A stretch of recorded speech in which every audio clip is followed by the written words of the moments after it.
Neįkainojamų pirkinių skiltyje šiandien pas mus yra labai geras daiktas - sniego kastuvas.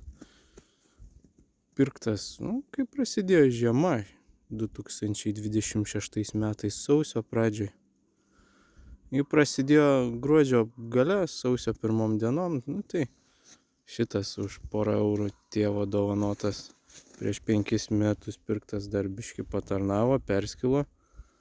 Bet jau kai perskilo, tai reikia įsigyti, aišku, naują, kad būtų galima kieme šitiek sniego nusikasti. Tai nusipirkau aš jį Litagroj, labai fainas atrodė. Lengvas, patogus. Pasidėjau į sandėliuką.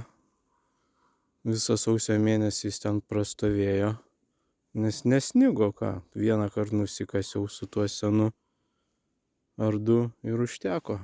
Šitą prastovėjo. Pasiėmiau, šiandien reikėjo priekabą atsikasti automobiliui. Nuėjau kast.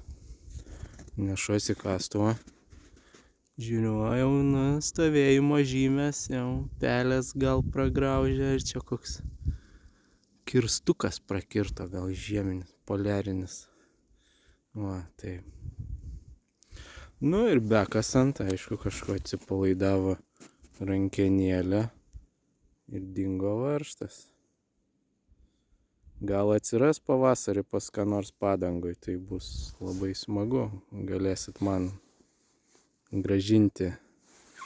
Ačiū.